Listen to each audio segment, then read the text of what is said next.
안녕하십니까. 오늘은 황제내경에 대해서 말씀을 드리고자 합니다.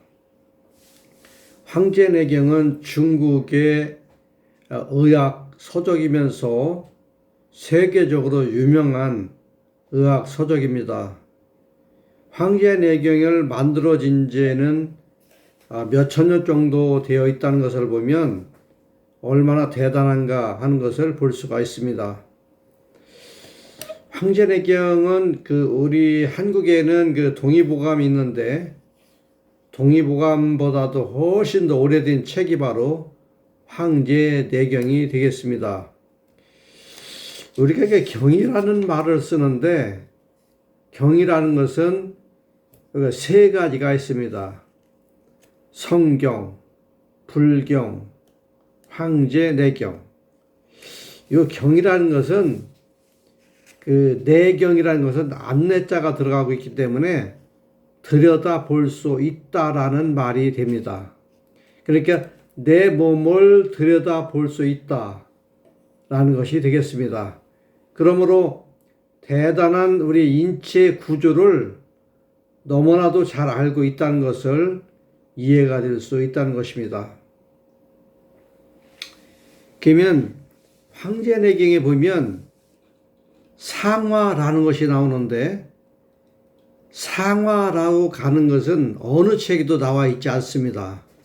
근데 상화가 과연 무엇이냐? 옛날 사람들은 거의 식구가 많아가지고 이제 잠을 잘 때도 여러 사람이 잠을 잤습니다. 그리고 이제 새댁이 시집을 와서 잠을 자는데도 시동생도 웃방에 있고 신우도 있고 시어머니도 있고 막 그러지 않습니까?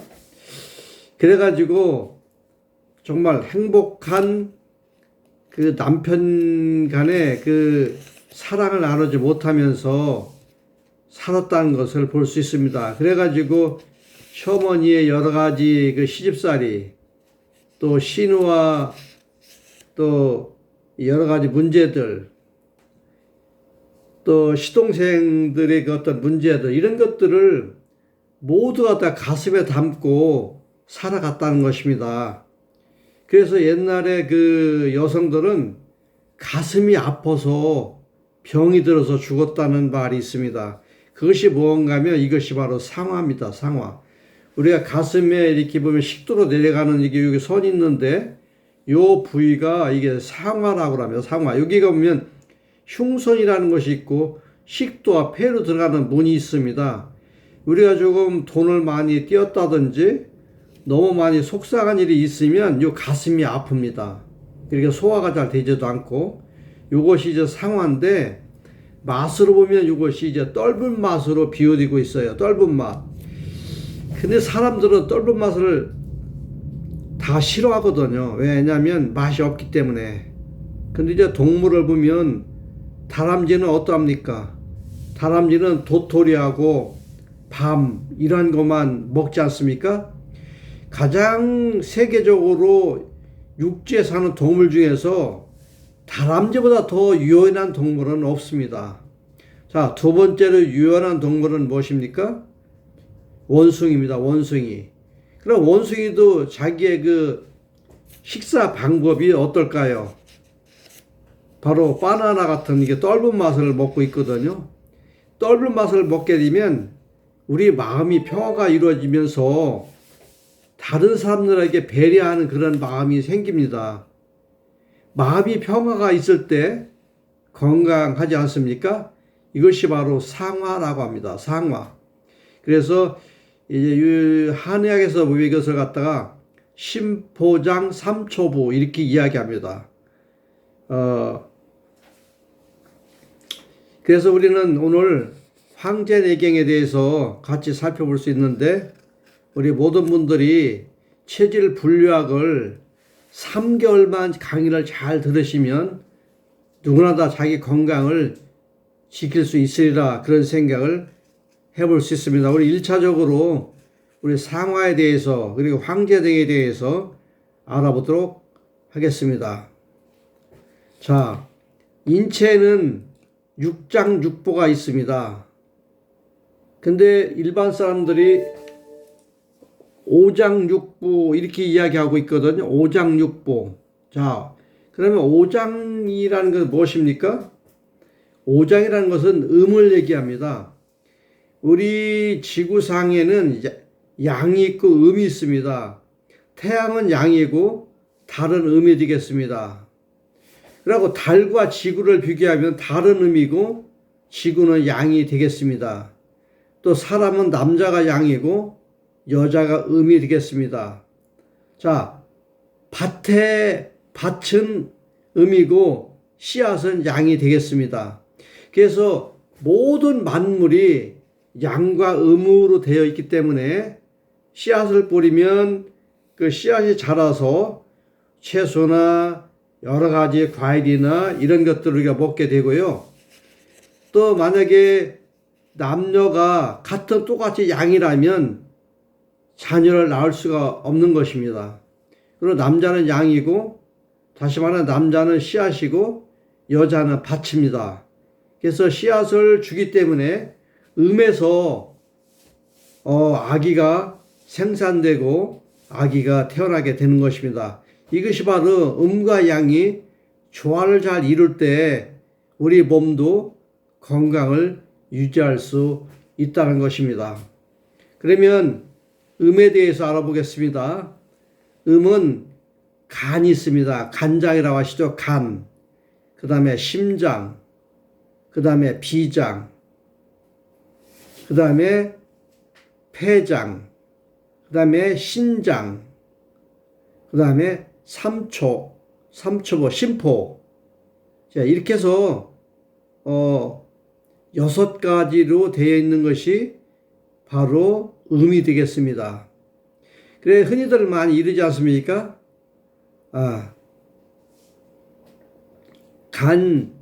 간심비패신. 이렇게 이야기 많이 하죠. 그런데 대부분 사람들이 이게 심포를 빼놓고 있거든요. 근데 황제내기에 보면 심포하고 삼초가 상당히 중요하다는 것을 알 수가 있습니다. 그래서 음에는 간심비패신, 그리고 심포가 들어가서 6가지가 있는데 이것이 바로 음으로 묘사되고 있습니다. 그러면 양은 어떻게 되어 있습니까? 양은 담낭이 있습니다. 그 다음에 소장이 있고요. 위장이 있고요. 그 다음에 대장이 있습니다. 그 다음에 삼초보가 있습니다. 이렇게 해서 이것이 양으로 표시되어 있습니다. 우리 몸은 하루에 양과 음이 50바퀴를 돌고 있어요. 그래서 양은 뒤에 보면 이 백회라고 하는 곳이 있는데 이 백회에서 등으로 넘어가지고 우리의 그 희음보까지 가는 것입니다. 음은 희음보에서 여기 인중이라는 곳 여기까지 도달합니다. 그래서 하루에 양과 음이 여기에 만나가지고 다시 흩어져가지고 다시 돌게 되어 있는 것입니다. 그런데 이 위치가 다르게 돈다면 정확한 시간이 맞지 않는다면 우리에게 질병이 온다는 것을 알 수가 있습니다. 여기서 심포장과 삼초부는 그동안 무형의 장부로 보았습니다. 서울대학교 송관섭 교수에 의해서 보면 전신이 뻗어 있는 그물망이 형태임을 밝혀졌습니다. 심포경락, 삼초경락, 정경이 있고 해당 혈자리가 있다는 것을 알게 되었습니다. 그 다음에 음유맥과 양유맥이 기경이 있습니다. 그리고 심포삼초가 주관하는 인체 부위가 있다는 것을 알아냈습니다. 그러면 12장부가 균형이 맞는 체질을 표준으로 보고 있는데 이 표준으로 만약에 우리가 태어났다면 그 사람은 건강한 생활을 할 수가 있다는 것입니다. 우리가 머리가 있지 않습니까? 몸통이 있지 않습니까? 팔다리가 있고요. 얼굴이 있고요. 오간이 있고 피부색이 균형 있게 생긴 것입니다. 모두가 다 그 자기의 역할 분담이 있는데 그 역할 분담이 잘 하지 못한다면 우리에게 질병이 와서 많은 고통 속에서 삶을 살아가게 된다는 것을 알 수가 있습니다. 예를 들어 보면 머리가 큰 사람, 몸통이 큰 사람, 발다리가 큰 사람이 다 틀립니다. 몸을 음양, 오양으로 나눠보면 균형이 대부분 깨진 경우가 많이 있다는 것이죠. 이는 병든 육체와 병든 정신으로 부작용을 나타내고 있습니다. 황제내경에 보면 만병의 근원은 육장육부의 음양과 허실 한열에 있다고 했습니다. 자, 그러면 만병의 근원이 육장육부에 있다라고 설명한 것을 보면 음양과 있다는 것이죠. 자, 내 장부가 음이 강하냐, 양이 강하냐에 따라서 질병이 나타나고, 그 다음에 어떤 장부는 허하고, 어떤 장부는 실하고, 또 어떤 장부는 열이 있고, 어떤 장부는 냉하다면 병이 온다는 것을 설명했습니다. 정말 기가 막힌 설명이죠. 우리가 이런 것을 대부분 사람들이 다 모르고 사는 것입니다. 그러니 육장육부와 육장육부가 주관한 인체 부위에 균형을 잡아주면 만병도 물러가게 된다고 하였습니다.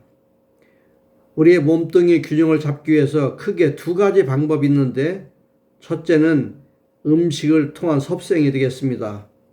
어떤 것을 먹느냐에 따라서 그 사람의 몸뚱이가 만들어지는 것이죠. 음식을 먹고 이 몸이 형성됨으로 음식이 곧 약이 되고 음식이 곧 몸이 될 수 있다는 것입니다.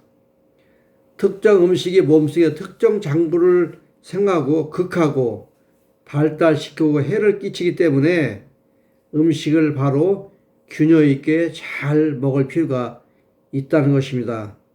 그것이 바로 자연섭생법 중 일부인 생식요법이 가장 중요하다는 것을 알려주고 있습니다. 옛날에 그 성경에 보면 그 창세기 1장 29절을 보면 너의 양식이 무엇이냐라고 설명했습니다. 그것을 보면 씨앗의 열매, 나무의 열매가 너의 양식이 될지니라 라고 설명했습니다. 그런 거 보면 옛날에 그 아담과 하와가 이 땅에 존재했을 때 그들의 음식은 바로 씨앗의 열매, 나무의 열매가 그들의 양식이 되었던 것입니다. 그러면 씨앗이 산출할 때는 무엇 때문에 씨앗이 산출되게 있습니까? 양의 빛을 받아서 씨앗이 산출되는 것입니다. 다시 말하면 태양의 빛을 받아가지고 모든 씨앗이 자라게 되어 있습니다. 근데 그 당시에 산 사람들 책을 보면은 보통 무드셀라라는 사람은 969살을 살았고요. 아담은 930살을 살았습니다. 노아는 950살을 살았습니다. 그러면 그때 당시 사람들은 왜 그렇게 건강하게 오래 살았을까라는 생각을 들지 않습니까? 그것은 바로 어떤 불에 의해서 익혀 먹거나 끓여 먹거나 삶아 먹거나 그런 것이 아니라 그들이 다 생으로 양식을 섭취했기 때문에 오래 살았다는 것입니다. 지금은 모든 영양소가 삶거나 익히거나 꾸거나 하는 것을 보면 영양소가 어떻습니까? 거의 다 파괴되고 있지 않습니까? 그러므로 우리는 그냥 포만감을 위해서 먹는 거라고 봐도 과언이 아닐 것입니다. 그러니 오늘날 많은 사람들이 다 비대해졌지 않습니까? 예, 근데 비대해져서 보기는 좋을지 모르지만 힘이 없어요. 에너지가 어떤 영양소가 자기에게 많이 들어오지 않았다는 겁니다. 다시 말하면 불필요한 지방이 쌓여 있어 가지고 그 사람이 비대하게 되는 것입니다. 우리가 비대하게 된다면 어떤 원인이 발생할 수 있을까요? 자, 고지혈증이 생기지 않습니까? 당뇨가 생기지 않습니까? 콜레스테롤이 높아지고 있죠. 그러므로 이제 뇌졸중이라 심근경색, 중풍 이런 것들이 오게 되고요. 또 많이 먹게 되면 이명 증세가 나타나게 되어 있습니다. 그리고 요즘에 그 청각장애들이 많이 발생하는데 이제 돌발성 난청이라든지 이런 걸 통해서 많은 문제를 겪고 있는 것을 볼 수가 있습니다. 요즘 그 병원에 가보시면 정말 예약하지 않으면 가기가 힘듭니다. 물론 동네 조그만 병원은 갈 수가 있겠지만 큰 병원 가면 예약하지 않고는 갈 수가 없습니다. 우리가 가보면 얼마나 많은 환자들이 북적대고 있는 것을 보고 있지 않습니까? 정말 많은 사람들이 걸어다니는 볼 때는 다 건강하게 보이는데 그런데 가보면 거의 다 많은 사람들이 질병을 통해서 고생하는 것을 볼 수가 있습니다. 자, 음식이 얼마나 중요한가를 다시 한번 말씀드리고자 하면 음식을 골고루 잘 섭생을 해야 됩니다. 왜냐하면 우리가 어떤 사람들은 매운맛을 너무 좋아하는 사람들이 많이 있거든요. 매운맛, 얼큰해야만 뭐를 먹는 것 같다라고 이야기하거든요. 매운맛을 지나치게 먹게 되면 간이 상하게 되어 있어요. 자, 매운맛은 우리가 금이라고 하는데 금은 세금자를 써가지고 쇠거든요. 쇠는 낫과 도끼, 연장 이런 것을 만들 수 있는 것이 쇠 아니겠습니까? 이렇게 매운맛을 많이 먹게 되면 쇠가 강해지기 때문에 간은 뭐예요? 간은 나무 목자를 쓰는데 간은 나무로 비유되어 있기 때문에 쇠가 간을 자른다는 거예요. 그렇기 때문에 간이 점점 약해져 가지고 간이 치명타를 받게 되어 있습니다. 우리 몸 중에서 가장 장부가 큰 것이 간이거든요. 간은 약 1.5kg. 우리 뇌하고 거의 비슷하거든요. 뇌도 1.5kg에서 1.8kg까지 나가는 분도 있는데요. 보통 뇌하고 이제 그 간하고 비슷한 그 중량이 나오고 있습니다. 간이 가장 크다는 이유는 우리가 옛날에 농모 시대에 일을 하기 때문에 간이 커야 됩니다. 왜냐하면 간에서 에너지가 나거든요. 간에서 근육을 만들어집니다. 예. 간이 튼튼할 때 근육이 만들어져요. 근데 똑같이 헬스를 다녀가지고 운동을 하는데 어떤 사람들은 근육이 안 생기는 거예요. 어떤 사람들은 똑같이 3개월 했는데 근육이 많이 생기는 거예요. 그것은 간이 약한 사람과 간이 아주 건강한 사람의 그 차이입니다. 예. 그래서 우리가 옛날에 사는 건 다 그 삶이 농부원 시대였거든요. 산업 문화가 없는 시대 아니겠습니까? 다 농사 지어야 되거든요. 농사 지려면 뭐 쟁기질도 해야 하고 호미도 해야 되고 뭐 가래질도 해야 되고 다 모든 것이 손으로 일을 해가지고 우리의 식생활을 가족을 마련해 주었습니다. 그렇기 때문에 간이 건강해야 되거든요. 오늘날도 마찬가지죠.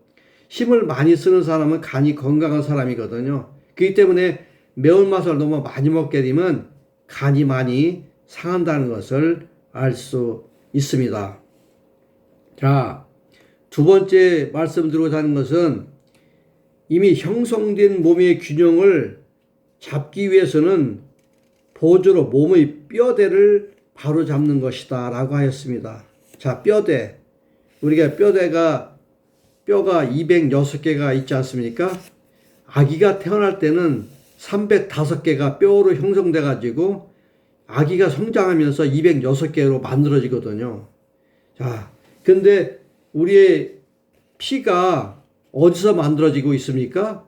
등뼈에서 거의 80%가량 등뼈에서 만들어지고 있어요. 등뼈는 우리가 경추가 있고 흉추가 있고 요추가 있죠. 꼬리뼈가 있지 않습니까? 그리고 이 복장뼈, 요 앞에서 여기까지 복장뼈가 있는데 이 복장뼈에서 여기 양쪽으로 12개의 그 갈비뼈가 형성돼 가지고 뒤에 그 척추하고 연결돼 가지고 우리 장부를 안에 보호를 해주고 있습니다. 그러니까 뼈가 형성이 잘 됨으로써 이탈하지 않고 잘 되어 있어만이 우리가 건강하게 살 수 있는 것이죠. 그래서 요즘에는 그 뭐 마사지 하는 데가 많이 있거든요. 또 교정하는 데가 많이 있지 않습니까? 그 틀어진 것을 뭐 잡아준다고 이렇게 이야기하거든요. 그래서 요즘에 허리가 많이 아프다, 어깨가 많이 아프다, 목이 많이 아프다 이런 사람들을 많이 보는데 이것이 다 뼈의 구조가 제대로 똑바로 서 있지 않기 때문에 그런 현상이 벌어질 수 있습니다. 그러므로 우리가 한 가지 운동보다는 둥그런 운동을 한다든지 걷는 것을 많이 한다든지 체조를 한다든지 골고루 운동하는 것이 우리 뼈대를 아주 정확하게 아주 만들어질 수 있다는 것입니다. 정말 뼈대가 상당히 또 중요하죠. 이 방법은 체조 방법을 통해서 이제 우리 뼈대를 만들어 줄 수 있는데 옛날에는 우리 시대 초등학교 다녔을 때는 그 국민체조라고 있었어요.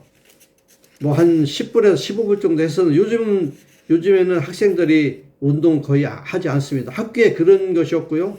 지금은 운동장이 학교마다 상당히 적고 운동회도 하지 않습니까? 운동회도 거의 안 해요. 그래가지고 지금 아이들이 운동을 거의 안 하기 때문에 비만해지는 것을 많이 볼 수가 있습니다. 그 다음에 어떤 것이 또 있는가 하면, 우리 운동은 가능하면 많이 걷는 것이 좋습니다. 하루에 한 30분 정도 이렇게 걸으면 대단히 좋습니다. 오늘 하루에 30분 정도 걷고 다음날 쉬고 또 그 이튿날 30분 걷고 다음날 쉬고 이렇게 하더라도 일주일에 적어도 4번만 하면 얼마 정도 됩니까? 약 2시간 정도 되죠. 그 다음부터는 한 40분씩 이렇게 점차적으로 늘려나가면서 운동을 하는 것이 대단히 좋습니다. 우리가 또 뼈대를 잘 이제 교정이 되는 것이 바로 운동인데 운동을 통해서 뼈대를 잘 형성하게 만들면서 우리의 식생활을 잘 조절한다면 우리가 건강하게 살 수가 있겠습니다. 특히 격한 운동은 그렇게 필요하지 않습니다. 우리가 적당한 운동, 막 격투기라든지 뭐 어깨를 많이 든다든지 한 20대나 10대들은 가능하지만 나이 먹어서는 그런 운동하는 것은 그렇게 바람직하지 않습니다. 그 다음에 음식을 잘 먹는 것이 운동을 잘못하는 것이 더 위험한 일이 되겠습니다. 음식을 잘못 먹는 것이 뭐가 있을까요? 너무 배부르게 먹는 것이 좋지 않습니다. 우리는 하루에 24시간 속에서 6시간에서 8시간을 자야 되는데 저녁에는 가능하면 소식을 하는 것이 좋습니다. 그리고 요즘 TV 때문에 시간 도둑이라고 하지 않습니까? TV를 많이 보는 것이 좋지 않습니다. 뉴스 정도 보고 일찍 주무시는 것이 좋아요. 일찍 주무시고 일찍 일어나는 것이 건강에 많이 도움이 되는데 요즘 많은 사람들이 거의 12시까지 TV를 보는 것을 볼 수 있습니다. 옛날 사람들은 TV가 어디 있겠어요. 등잔불에서 저녁 먹고 쭈면서 바로 주무시거든요. 그러고 아침에 새벽에 일어나가지고 밭에 나가고 논에 나가고 일을 하고 와서 아침 식사를 했죠. 우리도 그런 옛날에 자연의 방법을 따라야 된다는 것입니다. 우리 현실적으로 요즘에 자동차를 많이 타고 다니고 있기 때문에 걷는 운동이 많이 적습니다. 그리고 요즘에는 그 산업 문화가 발달돼 가지고 직장에 가서 앉아 있는 것이 너무 많이 있습니다. 앉아 있는 거 그렇게 좋지 않습니다.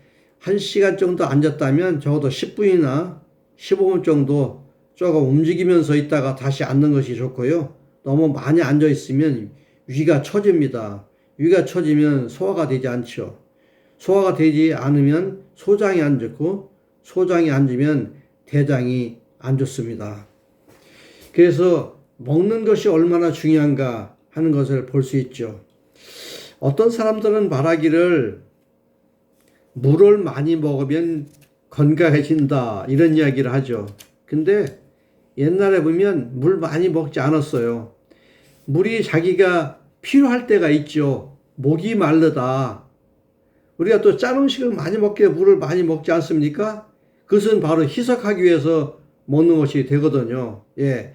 그리고 우리 몸에는 피가 0.9%에서 0.1%가 이제 소금 기운이 있습니다. 우리가 몸이 좀 뻐근하고 많이 필요하면 여러분들 그 영양 주사 맞잖아요. 예, 닌기로 맞는데 그것이 다 소금물이거든요. 소금물. 예, 소금물이 우리가 필요할 때 많이 도움이 됩니다. 그러나 뭐든지 많이 먹어서는 안 된다는 것이죠. 적당히 먹는 거 좋습니다. 어떤 사람은 그 TV를 보면 뭐 2리터 정도 물을 먹여야 된다고 하는데 저 자신도 이렇게 물을 많이 먹지 않습니다. 그러나 지금까지 건강하게 잘 살고 있습니다. 저를 잠시 소개해드리면 저는 황제내경을 공부했고요. 체질 분리학을 공부를 해서 현재 원장으로 근무하고 있습니다. 그래서 지금까지 제가 오랜 세월 동안 많은 환자들을 돌봤었는데요. 보면은 제가 이제 그동안 살면서 많은 지인들을 알고 있지 않습니까? 근데 보면 이제 죽음을 맞이하는 그 모습들을 보면 그 사람의 형태를 보고 판단할 수가 있더라고요. 왜냐하면 아까 조금 전에 말씀드린 것처럼 매운맛을 많이 먹게 되면 간이 쳐서 그 사람은 간암이 걸리더라고요. 예. 간암이 걸리는 사람들을 보면 얼굴이 네모진 사람들이 간암이 많이 걸립니다. 그리고 얼굴이 직사각형 기른 사람들은 위장암과 또 대장암을 많이 걸리는 것을 볼 수 있습니다. 이것이 바로 나의 부모로부터 받은 체질, 유전자, DNA가 내 몸속에 들어와 있기 때문에 그 체질에 따라서 우리가 음식을 잘 먹을 필요가 있다는 것을 알게 됩니다. 자기의 약한 장부가 누구든 있기 마련이거든요. 어떤 사람은 심장이 약한 사람이 있는가 하면 어떤 사람은 간이 약한 사람들이 있고 어떤 사람은 위장이 약한 사람들이 있고 어떤 사람은 폐가 약하고 어떤 사람들은 대장이 약하고 어떤 사람들은 소장이 약하고 어떤 사람들은 담낭이 약하고 어떤 사람들은 콩팥이 약하고 어떤 사람들은 방광이 약하고 이렇게 다양하게 자기의 약점이 놓여 있어요. 그래서 우리가 잘 먹고 잘 싸라는 말이 있지 않습니까? 잘 먹고 잘 자고 잘 싸고 이게 3대 원칙인데요. 3대 원칙이 제대로 잘 흐름에 따라서 우리가 건강하게 살 수가 있습니다. 지금도 100살 넘게 사는 사람들이 있는데 그 사람들이 잘 먹어서 100살 넘게 사는 거 아닙니다. 그들은 자연식을 했기 때문에 그렇게 오래 사는 것이거든요. 자, 오늘은 황제내경 서론에서 조금 말씀드렸는데요. 오늘은 이 시간이 많이 경과돼서 이것으로 마치고 다음번에 황제내경 제 2부를 말씀드리도록 하겠습니다. 여러분이 이거 잘 시청해 주시고 좋으시다면 구독을 많이 눌러 주셔가지고 제가 12주 동안 매일 동안 이 방송을 할 것입니다. 그래서 모든 분들이 건강하게 사는 지름길을 만들어 보시기 바랍니다. 감사합니다.